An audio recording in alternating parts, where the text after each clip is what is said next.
The sun had barely begun to set as James Lawson pulled into the driveway of his suburban home. His truck was covered in mud, the result of a long weekend fishing trip out by Willow Creek. He felt a satisfying ache in his muscles from days spent casting lines and hauling gear. It had been peaceful, just him, nature, and the endless expanse of water. But as he cut the engine and climbed out of the truck, something felt wrong. The house was too quiet. James stood for a moment, listening to the unsettling silence. Normally, he'd hear the distant clatter of dishes or the muffled sound of cartoons playing in the living room. His two kids, Ethan and Lily, would usually rush to greet him at the door. But tonight, there was nothing, no noise, no movement. He frowned and grabbed his duffel bag from the passenger seat before making his way to the front door. He unlocked it and pushed it open, expecting the familiar scent of dinner cooking. Instead, he was greeted by an eerie stillness and an overwhelming emptiness. The house was stripped bare. James dropped his duffel bag with a heavy thud, his mind struggling to process what he was seeing. The furniture was gone, no couch, no coffee table, no pictures on the walls. The dining room was empty, the chairs and table missing. Even the curtains had been removed, leaving the windows exposed and bare. "Ethan? Lily?" he called out, his voice echoing through the hollow space. "Megan?" There was no response. He moved quickly through the house, checking every room. The bedrooms were just as empty as the living room, closets cleared out, drawers open and vacant. His children's toys, clothes, and bedding were gone. It was as if his family had vanished into thin air, taking every trace of their existence with them. James's heart began to race. He stumbled into the kitchen, hoping to find some clue, something to explain what the hell was going on. But the counters were spotless, and the cupboards were bare. He grabbed his phone and dialed his wife's number. It rang once, twice, and then went straight to voicemail. "Hey, it's Megan. Leave a message and I'll get back to you," her recorded voice chirped cheerfully. James ended the call without leaving a message and tried again. The same result. He called Ethan's phone next, then Lily's. Nothing. It was like their phones had been disconnected.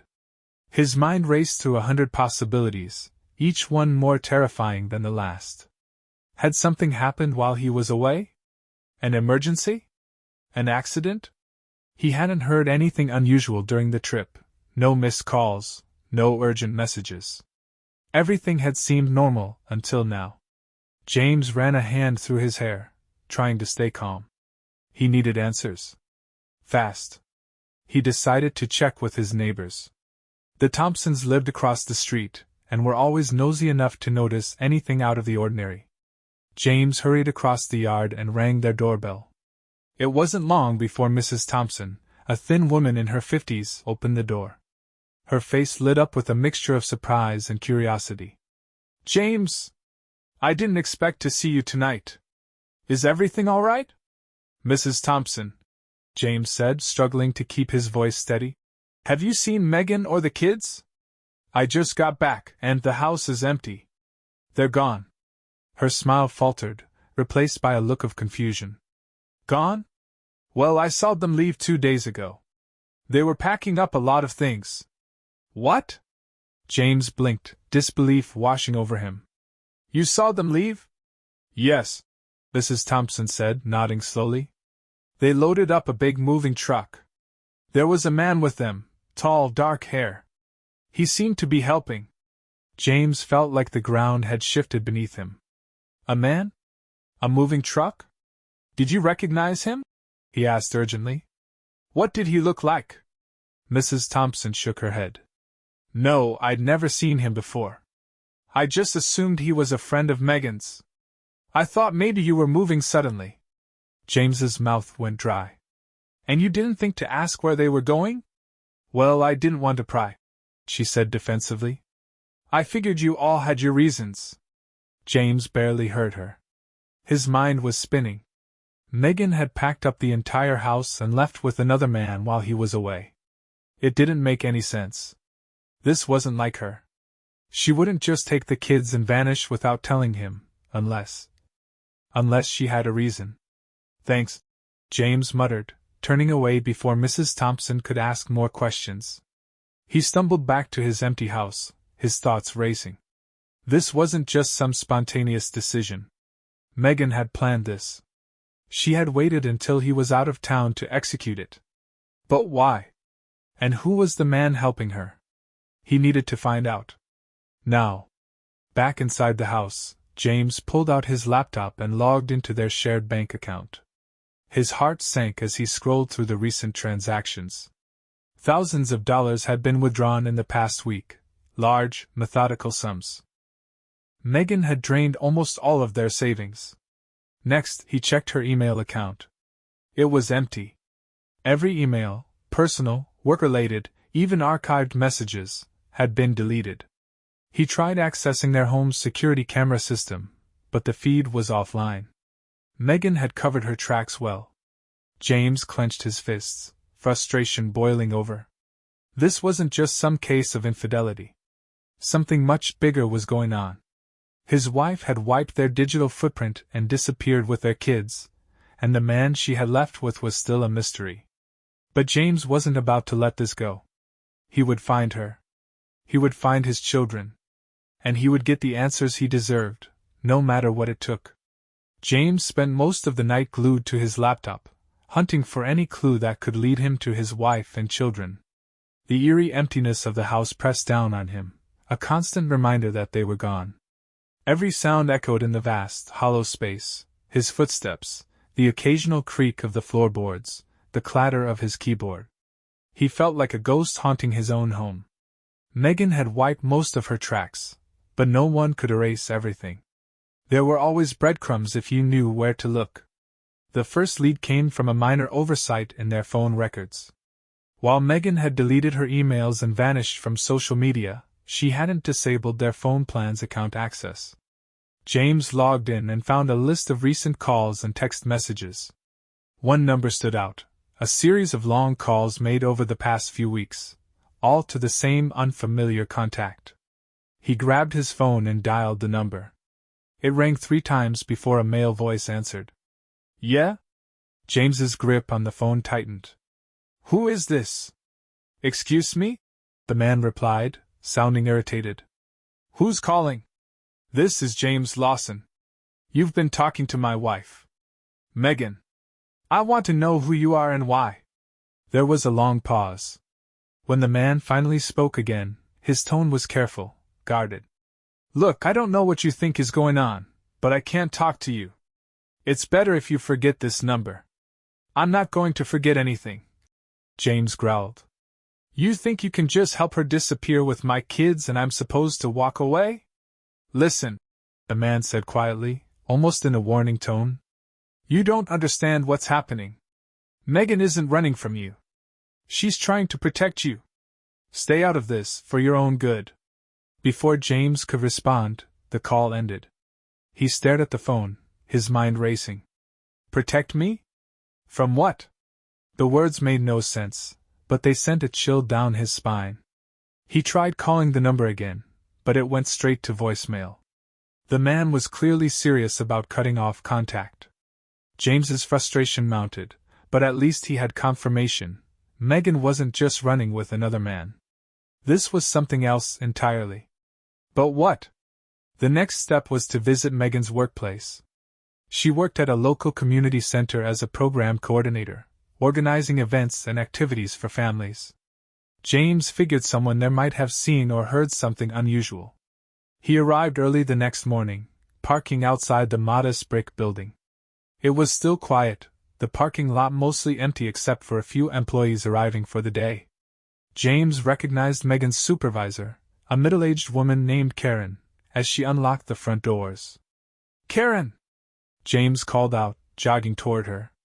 She looked up, surprised. James? What are you doing here? I need to talk to you about Megan, he said urgently. She's gone. Took the kids, cleared out the house. I have no idea where she went.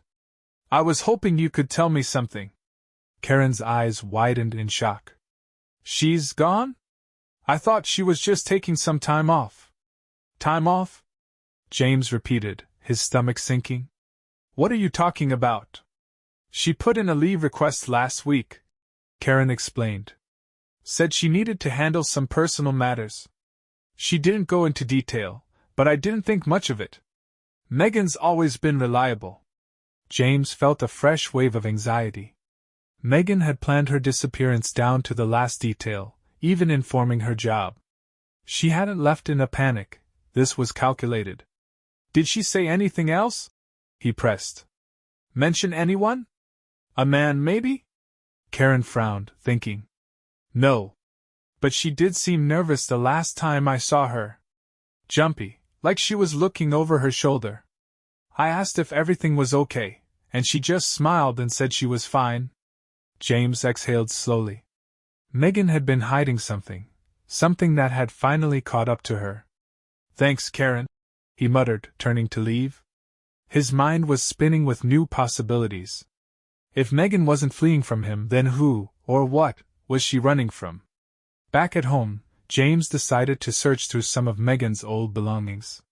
He hadn't paid much attention to her past before they got married. She had always been private about it.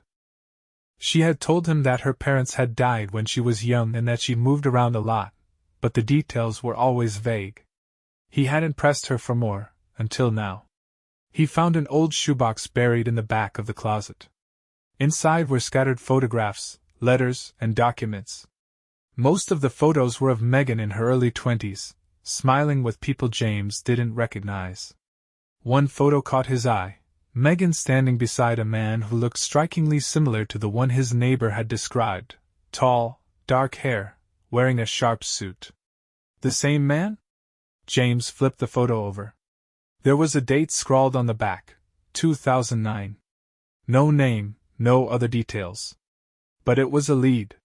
He kept digging through the box until he found something else, a faded newspaper clipping. The headline read, Local man indicted in organized crime sting. James scanned the article, and his blood ran cold when he saw a name buried in the text, Megan Harris. His wife's maiden name. James sat back, the pieces slowly falling into place. Megan had been hiding more than just a few financial struggles. She had been connected to something dangerous, something that had followed her into their new life.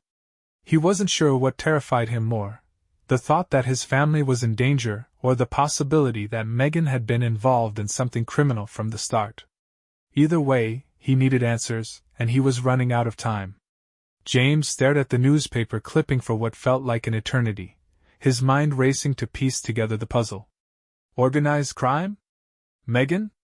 It didn't make sense. She was a loving wife and mother, not someone involved in criminal activity. But the facts were staring him in the face.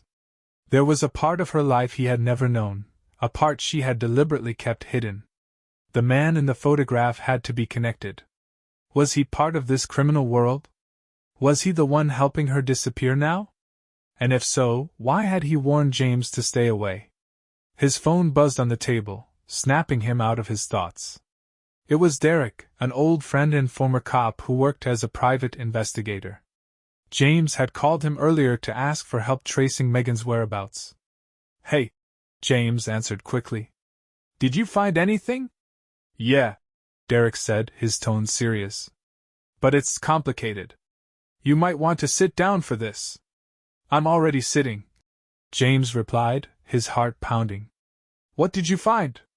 First off, Megan's not just running with some random guy, Derek began. The guy's name is Michael Russo. He's got a history, long one. Used to be involved with a criminal syndicate based out of Chicago about a decade ago. He went dark after some big federal cases shut down a chunk of their operations. James swallowed hard. And Megan? How does she fit into all of this? Derek hesitated.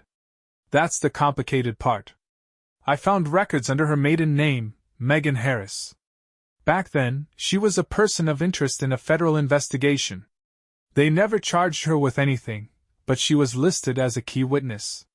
My guess? She cut a deal to get out. James felt the walls closing in around him. So, she's been running all this time? Probably, Derek said. And now, it looks like her past has caught up to her. I think she's trying to protect you and the kids from whatever mess she's tangled up in.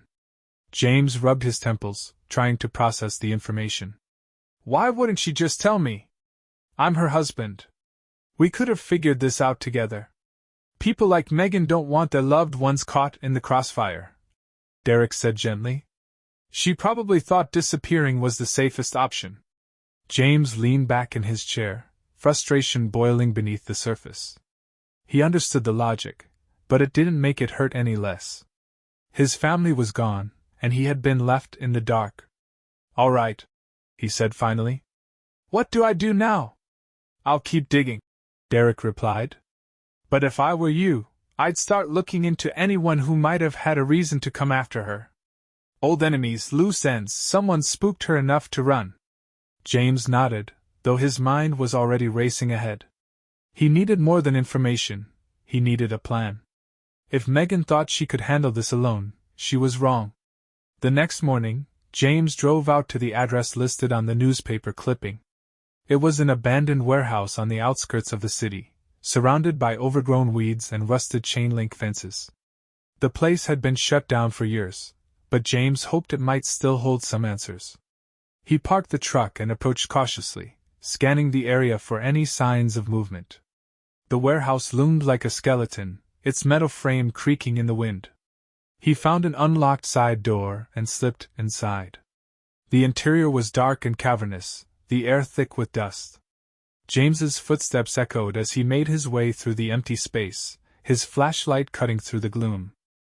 He wasn't sure what he was looking for, anything that could connect Megan to this place. Near the back of the warehouse, he found a set of old office rooms. Most of the furniture had been removed, but a few rusted filing cabinets remained. James pried one open and began rifling through the contents. Most of the files were faded and irrelevant, inventory records, shipping manifests, but one document caught his eye. It was a ledger, detailing a series of payments and transfers. The names listed meant nothing to him, except for one, Michael Russo. Next to Russo's name was a date, July 2009. The same year as the photograph he had found. James's pulse quickened. This wasn't just a random connection. Megan had been involved with these people at a critical moment, and whatever had happened back then was now driving her to run. Suddenly, a noise echoed through the warehouse, footsteps. James froze, his hand tightening around the flashlight. He turned it off and ducked behind one of the filing cabinets, straining to listen. The footsteps grew louder, deliberate and measured. Someone else was here. Search the back, a deep voice commanded, followed by the sound of multiple footsteps dispersing. James's heart pounded in his chest. Whoever these people were, they weren't here by accident. He needed to get out, now. Staying low, he made his way toward the exit, using the shadows for cover. The voices echoed in the distance, giving him just enough time to slip out through the side door. Once outside, he sprinted to his truck and started the engine. He didn't look back as he sped away, his mind racing. They were looking for something, or someone. Megan wasn't just fleeing from her past. She was being hunted. Back at home, James sat at the kitchen table, staring at the ledger. The pieces were slowly falling into place, but there were still too many unanswered questions. He needed to find Megan before these people did. And to do that, he had to think like her, trace her steps, follow her logic. She wasn't running from him. She was protecting him. But from what? James couldn't shake the feeling that he was being pulled deeper into a world he barely understood. The empty house, the newspaper clipping, the men at the warehouse, it all pointed to something far more dangerous than he had ever imagined. Whatever Megan was fleeing from, it wasn't just about her past. It was closing in on all of them. He sat at the kitchen table with the ledger spread out before him. The name Michael Russo stood out like a beacon. James didn't know the man personally, but it was clear he had been a central figure in Megan's hidden life. The fact that Russo was now helping her disappear raised more questions than it answered. James needed to know more about him. He reached out to Derek again and asked him to dig up everything he could find on Michael Russo. While waiting for Derek's call, James took a more direct approach, hacking through digital breadcrumbs. He accessed Megan's old work emails, hoping she might have overlooked something in her professional life. He wasn't expecting much, but then he found a draft of an email she had never sent. It was addressed to someone named Russo and dated 2 weeks earlier. Michael, they found me. I don't know how, but I need your help. The kids aren't safe here anymore. Call me when you get this. The email hit him like a punch to the gut. Megan had been scared, terrified, and she hadn't told him anything. Worse, someone had found her. But who? James had too many questions and no answers. He scrolled further and found another clue buried in her digital files, a travel itinerary. One way. Booked under a different name, Samantha Green. The destination, Salt Lake City. James's heart raced. If Megan was using an alias and fleeing across state lines, she was in more danger than he had realized. But at least now he had a lead. Later that afternoon, Derek called with more information. I found out a little more about Russo, he said. He used to be a big player in an organized crime syndicate, but he went dark after a sting operation in 2009. Rumor has it he flipped, turned informant to save his own skin. James frowned. If he turned informant, why would Megan trust him? Maybe because he's the only person who knows how dangerous these people are, Derek replied. And if Megan was involved in any of their business, she'd need someone like Russo to help her vanish. James clenched his jaw. He hated the idea of trusting someone with a criminal past, but if Russo was the one keeping Megan safe, then he needed to find him. He explained the travel itinerary to Derek. I'm heading to Salt Lake City, James said firmly. I need to follow this lead before it goes cold. Be careful, Derek warned. These people don't mess around. If you get too close, they'll come after you too. Let them, James muttered. I'm not stopping until I find my family. The drive to Salt Lake City was long and grueling. James pushed through the exhaustion, stopping only briefly for food and gas. His mind was a whirlwind of conflicting emotions, anger, fear, confusion. He thought back to the early days of his relationship with Megan. She had always been cautious, but he had chalked it up to her difficult childhood. Now he realized there had been far more beneath the surface than he had ever known. He remembered a conversation they'd had years ago, shortly after Lily was born. They had been sitting in the nursery, watching their daughter sleep. Do you ever think about the past? Megan had asked softly. Sometimes, James had replied. But I try to focus on the future. On us. Megan had smiled, but there had been a shadow behind her eyes. Yeah, the future. Looking back now, James wondered if she had been carrying the weight of her secrets even then. He arrived in Salt Lake City late at night, exhaustion pulling at every muscle. He parked outside a budget motel and checked the address listed on the itinerary. It led him to a modest apartment complex on the outskirts of the city. The place was quiet, almost too quiet, with dim streetlights casting long shadows across the parking lot. James kept his head low as he approached the building. He wasn't sure what he expected to find, Megan waiting for him, perhaps, but he knew it wouldn't be that simple. He rang the buzzer for the apartment listed on the itinerary. No answer. After a few minutes of waiting, he tried another tactic. He slipped around the side of the building and found a set of stairs leading to the second-floor balcony. Quietly, he climbed up and peered into the window of the apartment. It was empty. James cursed under his breath. He was too late. Whoever had been staying there, Megan, Russo, or both, had already moved on. He searched the exterior for any signs of recent activity but found nothing useful. It was as though they had vanished into thin air. Back in his motel room, James stared at the ceiling, frustration gnawing at him. He had followed every lead, chased every breadcrumb, and still, he was no closer to finding his family. He felt like a man chasing shadows, always one step behind. But then his phone buzzed. It was a text from an unknown number. Stop looking. You're putting them at risk. If you care about your family, walk away. James sat up, his heart pounding. The message confirmed what he had feared. someone was watching him. He typed a quick response. "I'm not going anywhere. Tell me where they are." The reply came almost instantly. "You're making a mistake. They're safer without you." Rage flared inside him. "Try me. I'm not leaving until I get answers." There was no further response. James stared at the screen, his mind racing. He was done playing by their rules.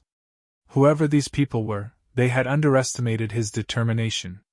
He wasn't walking away. Not now. Not ever. James awoke the next morning with a renewed sense of urgency. The cryptic text message had confirmed two things.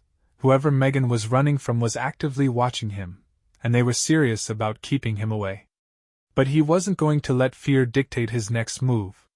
His family was out there somewhere, and he was determined to find them. After a quick breakfast, James reviewed everything he had so far. Megan had used a fake name to book her trip to Salt Lake City, and Russo was clearly involved. The apartment had been abandoned, but he wasn't convinced they'd gone far. People on the run didn't have the luxury of traveling freely. They had to stay under the radar, avoid drawing attention. His best bet was to track Russo. If Megan trusted him enough to help her escape, then Russo was the key to finding her. James started by visiting local establishments near the apartment complex. He asked discreet questions, pretending to be an old friend looking for someone who had just moved in. "Tall guy, dark hair," he described Russo to a diner waitress. "Might have had a woman with him. Maybe 2 kids?" The waitress thought for a moment, then shook her head. "Sorry, hon, haven't seen anyone like that. You might try the gas station down the street. They get all kinds of travelers." James nodded his thanks and headed to the gas station. The clerk behind the counter, a wiry young man with a bored expression, perked up when James mentioned Russo's description. "Yeah, I think I saw a guy like that," the clerk said, scratching his head. "He came in a couple of nights ago. Bought a bunch of snacks and filled up his tank. Had 2 kids in the car." "Why, is he in trouble?" "No, nothing like that," James lied smoothly. "I've just been trying to reach him." "Did he say where he was headed?" "Not really," the clerk replied. "But I remember him asking if there were any motels nearby that didn't ask too many questions. I told him about one a few miles down the highway. The Red Ridge Motel. Kind of a dump, honestly." James's pulse quickened. It wasn't much, but it was a lead. "Thanks," he said before heading back to his truck. The Red Ridge Motel was exactly what James expected, a rundown, low-budget place with peeling paint and flickering neon lights. The parking lot was half empty, and the front desk clerk barely glanced up from his phone as James entered. "I'm looking for a friend," James said, leaning casually on the counter. "Tall guy, dark hair. Might have checked in with a woman and 2 kids." The clerk yawned. "What's the name?" James hesitated. He didn't know what name Russo or Megan might have used. Thinking quickly, he gave the fake name from the travel itinerary. "Samantha Green." The clerk frowned and tapped at his computer. "Yeah, we had a green check-in 2 nights ago. They paid cash and asked for privacy. Haven't seen them since yesterday morning." James felt a surge of hope. They had been here. He wasn't far behind. "Do you know which room they were in?" he asked. The clerk hesitated. "Look, man, I'm not supposed to give out that info." James pulled out a $100 bill and slid it across the counter. "It's important. Just tell me the room number." The clerk glanced around nervously before pocketing the cash. "Room 12. Far end of the lot." "Thanks," James said, already heading for the door. Room 12 was at the edge of the property, near a row of scraggly trees that provided minimal cover. James approached cautiously, his senses on high alert. He knocked on the door, his heart pounding in his chest. "Hello? Megan? It's me, James." Silence. He knocked again, harder this time. Still no response. James tried the handle, but it was locked. Frustration boiled inside him. He had come so close, only to find another dead end. Just as he was about to turn away, he noticed something near the base of the door, a small, folded piece of paper wedged under the frame. He crouched down and picked it up, unfolding it with trembling hands. The note was scrawled in Megan's handwriting. "James, if you find this, stop looking for us. You don't understand how dangerous this is. They'll come after you if you keep pushing. I'm doing this to protect you and the kids. Please trust me." James clenched his jaw. He wasn't about to stop now. If Megan thought leaving a note would deter him, she didn't know him as well as she thought. He wasn't afraid of these people. He'd faced danger before. He wasn't about to back down now. He pocketed the note and returned to his truck, formulating his next move. They might have left the motel, but they couldn't have gotten far. Megan was still trying to shield him from the truth, but he was determined to uncover it. Back in his motel room, James called Derek again. "I found a note from Megan," he explained. "She's warning me off. Says it's too dangerous." "That means you're close," Derek said. "They're scared you'll get too deep. People like that don't want loose ends." "Exactly," James replied. "I need you to do something for me. See if there have been any police reports, suspicious activity, anything near the Red Ridge Motel in the past few days. Someone's tracking them. I need to know who." "Got it. I'll get back to you soon," Derek promised. James hung up and stared at the note again. Megan was trying to protect him, but she didn't realize one crucial fact: he would protect her, too. No matter what it took. The hunt was far from over. James sat in his truck outside the Red Ridge Motel for hours, watching the comings and goings of the few guests who trickled in and out. His mind raced as he replayed Megan's note in his head: "They'll come after you if you keep pushing." The warning was clear, but James couldn't back off. Not now. He was too close. His phone buzzed with a call from Derek. "I ran that search you asked for," Derek said. "There was an incident reported near the Red Ridge Motel yesterday. A disturbance, no arrests, but witnesses mentioned two men arguing in the parking lot. One of them matched Russo's description." James's grip on the steering wheel tightened. "What about the other guy?" "Unidentified," Derek replied. "But I did some digging. I think the syndicate Russo used to work for might still have some people looking for him, and Megan." James cursed under his breath. "So they found them. That's why they had to leave." "Yeah, and it means things are heating up fast," Derek said. "James, I need you to be careful. You're dealing with people who don't care about collateral damage." "I get it," James muttered. "But I'm not going anywhere until I find my family." "I figured you'd say that," Derek sighed. "Look, I've got a friend in Salt Lake PD. I'll see if they can keep an eye out for any more disturbances." "Thanks," James said before ending the call. He stared out the windshield, his mind racing. If the syndicate had caught up to Megan and Russo, they were in serious danger. He had to act fast. That night, James decided to retrace Russo's steps. He started by visiting a few other motels and gas stations in the area, showing Russo's photo to clerks and attendants. Most people shook their heads, but at a small convenience store on the edge of town, he finally got a lead. "Yeah, I saw that guy," the store clerk said. "Came in yesterday evening with a woman and two kids. They looked like they were in a hurry." James's pulse quickened. "Did he say where they were headed?" "Nah, but he bought a bunch of stuff, snacks, water, and a prepaid burner phone," the clerk replied. "Mentioned something about hitting the highway before things got too hot." "Which highway?" James pressed. "Interstate 80, the clerk said. "That's all I know, man." It wasn't much, but it was enough. James thanked the clerk and headed back to his truck. If Russo and Megan were using burner phones and staying on the move, they were trying to stay ahead of whoever was hunting them. James needed to catch up before it was too late.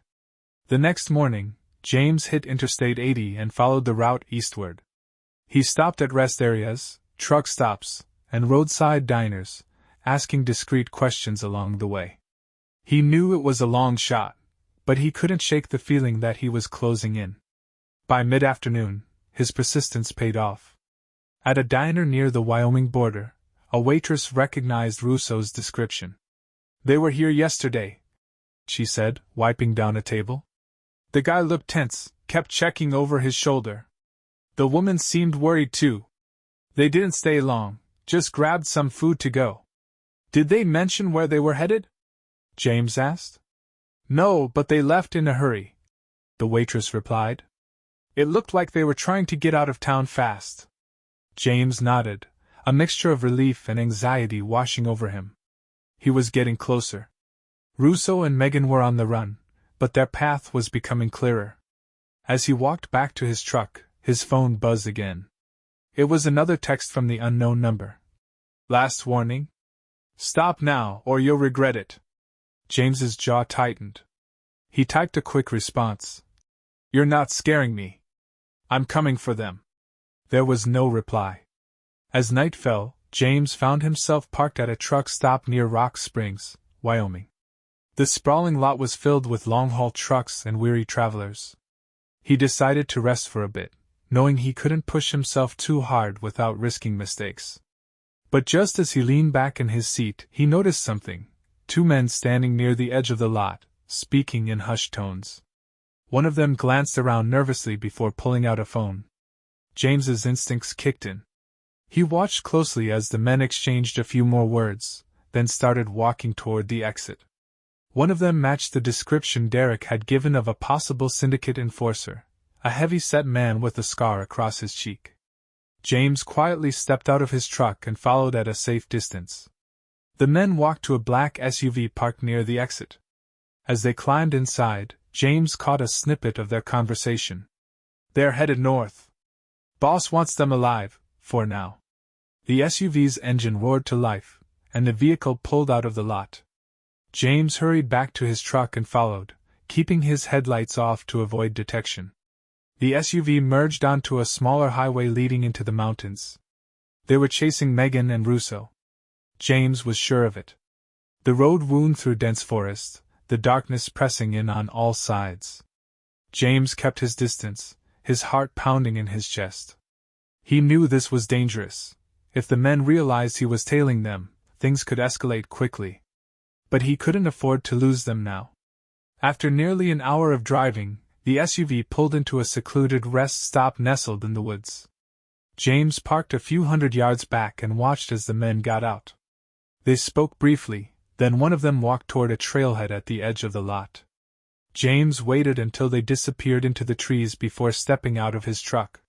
He moved cautiously, his footsteps muffled by the dirt path. He didn't know what he was walking into, but he couldn't turn back. Somewhere ahead, Megan and his children were out there, waiting, hiding, running for their lives. And James wasn't about to let them face this danger alone. James moved quietly along the wooded trail, his senses on high alert. The dense forest swallowed most of the moonlight, casting eerie shadows across the path. He strained to hear any sound that would give away the men he was following. Their footsteps had faded into the distance, but he wasn't far behind. He kept his flashlight off, relying on the dim glow of his phone to guide him. The trail twisted and turned through the trees, and every step felt like a gamble. James didn't know if he was walking into a trap, but the fear of losing Megan and his children outweighed the danger. He had come too far to back down now. Ahead, he caught the faint glow of flashlights. He ducked behind a large tree and peered around the trunk. The two men from the SUV had stopped at a clearing where an old, abandoned cabin stood. Its roof sagged under years of neglect, and the windows were cracked and boarded up. One of the men muttered something into a phone, while the other scanned the woods with his flashlight. James's heart pounded in his chest.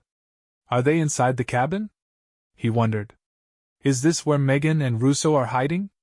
The man with the flashlight barked an order. Search the perimeter. They can't have gone far. James watched as one of the men circled around the cabin, disappearing behind it. This was his chance. If Megan and the kids were inside, he needed to reach them before the enforcers did. Staying low, James crept toward the cabin. He moved quickly but carefully, making sure to stay in the shadows. As he reached the edge of the clearing, he crouched behind an overgrown bush and assessed his options. The front door was boarded up, but there was a side window partially open. It would be a tight squeeze, but he could make it. He sprinted silently to the side of the cabin and lifted himself through the window, landing softly inside. The air was cold and stale, thick with the smell of damp wood. He listened carefully, no voices, no movement. The cabin appeared to be empty, but James wasn't convinced. "Hello?" he whispered, keeping his voice low. "Megan, are you here?" "It's me, James." Nothing. James moved deeper into the cabin, his footsteps cautious. The floorboards creaked under his weight, and he winced at the noise. He passed through a small living area and into what looked like a storage room. Just as he was about to call out again, he heard a faint noise behind him, a soft shuffle, almost like someone shifting their weight. He spun around, his eyes scanning the darkness. "Megan?" A shadow moved from behind an old bookshelf, and a figure stepped forward. It was Megan. James exhaled sharply, relief flooding through him. "Thank God," he whispered. Megan's eyes were wide with shock and fear. "James? What are you doing here? How did you find us?" "I've been tracking you," he said, keeping his voice calm but urgent. "You disappeared without a word. I couldn't just sit back and do nothing." "You shouldn't be here," Megan hissed. "It's too dangerous. They're looking for us." "I know," James said. "They're outside right now. We don't have much time."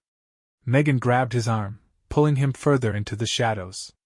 "The kids are hidden in the back room with Michael. We were trying to stay ahead of them, but they keep finding us." "Why didn't you tell me?" James demanded quietly. "I could have helped. I was trying to protect you," Megan whispered fiercely. "These people, if they knew you were involved, they'd kill you.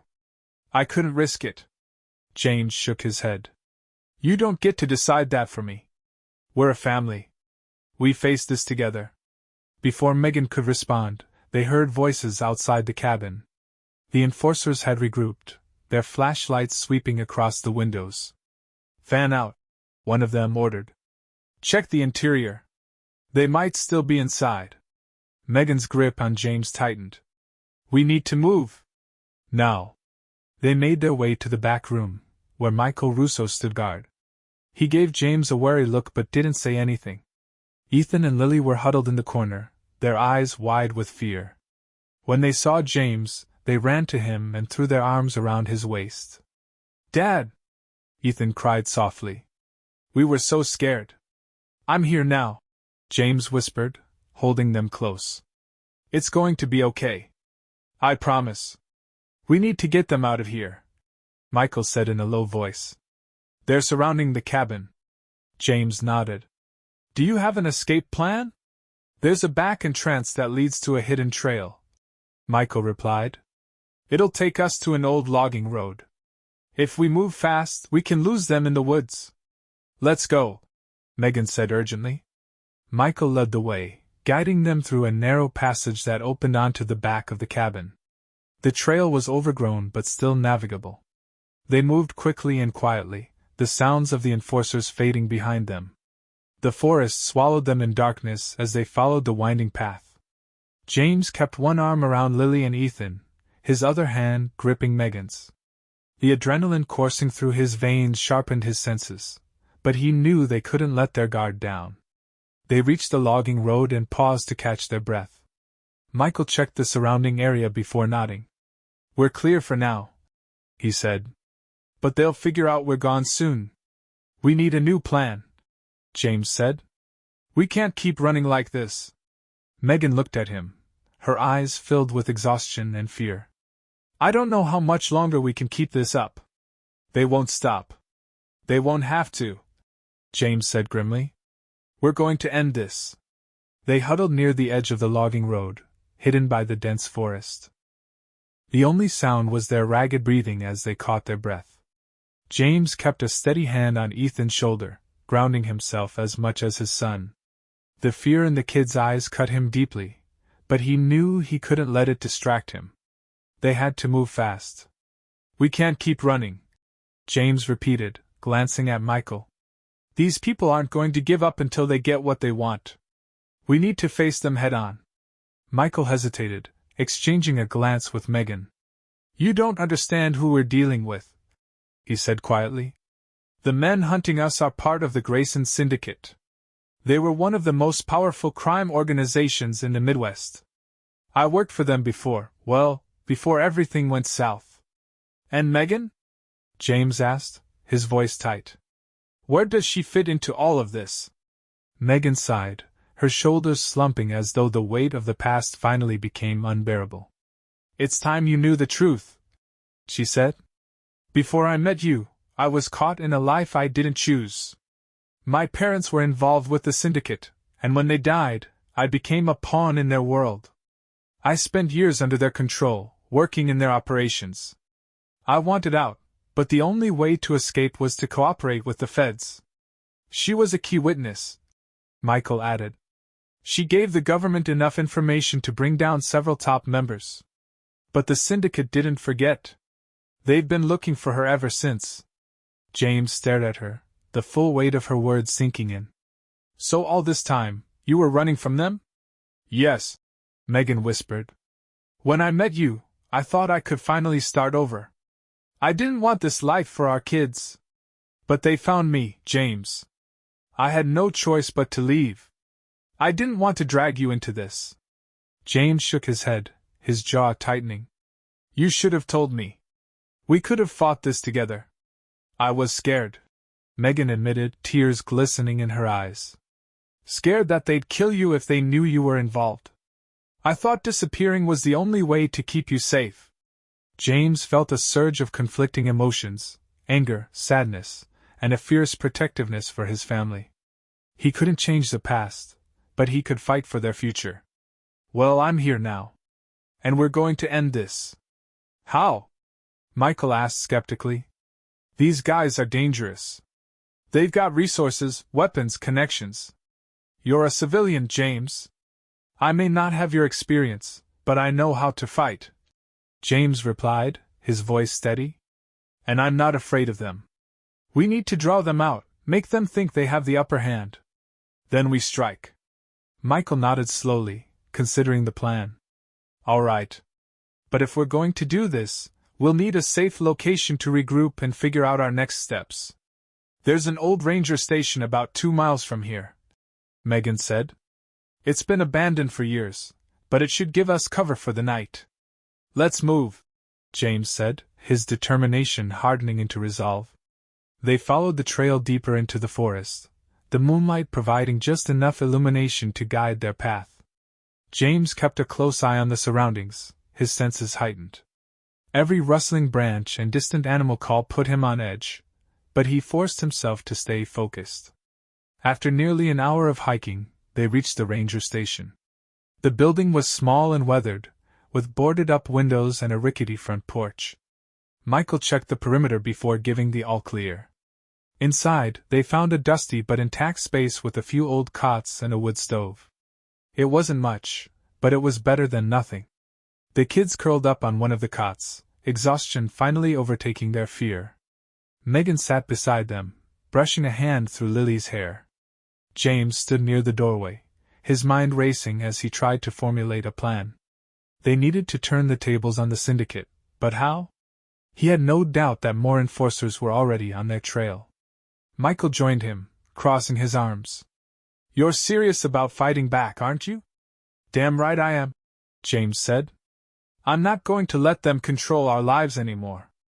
We need to send a message, show them we're not easy targets. Michael smirked slightly. I like your attitude, but we'll need more than just determination. I know a guy who might be able to help. He used to work in counter-surveillance for the feds. If anyone can give us an edge, it's him. Can you trust him? James asked. As much as anyone in this business, Michael replied. I'll reach out to him first thing in the morning. Good, James said. We're not running anymore. Later that night, James and Megan sat together near the wood stove. The flames crackled softly, casting flickering shadows across the room. For a while, either of them spoke, lost in their own thoughts. I'm sorry, Megan finally said, her voice barely above a whisper. For everything. For not trusting you with the truth. James reached for her hand, squeezing it gently. I get why you did it. But from now on, no more secrets. We face this together. Megan nodded, her eyes filled with gratitude. Together. As they sat in silence, James felt a sense of calm wash over him. The fear and confusion of the past few days were beginning to fade, replaced by a fierce resolve. They were no longer running, they were taking control. And whoever came after them next would learn that the Lawsons weren't easy prey. Dawn broke over the forest, casting a soft, golden glow through the trees. The air was crisp and quiet, but tension hung thick around the abandoned ranger station. James, Megan, and Michael were gathered near the window, going over their plan one last time. Ethan and Lily slept fitfully on one of the cots, unaware of the danger looming. Michael's contact had come through early that morning. They had secured access to some essential tools, disposable phones, encrypted communication lines, and intelligence on the syndicate's movements. The enforcers weren't far. They were regrouping just outside of town, likely preparing for a final push to capture Megan and the kids. They'll expect us to keep running, Michael said, pacing near the door. But if we hit them first, we might be able to throw them off balance. They're not used to their targets fighting back. James nodded. Good. We'll lure them in, separate their team, and neutralize them before they realize what's happening. And by neutralize, I assume you don't mean. Michael raised an eyebrow. Only as a last resort, James said firmly. I want this to end without anyone getting hurt, especially the kids. But if it comes down to us or them. Understood, Michael replied. Megan stood beside James, her face pale but determined. I just want this nightmare to be over. They've controlled my life for too long. I'm ready to fight. James gave her a reassuring nod. We'll end it. Together.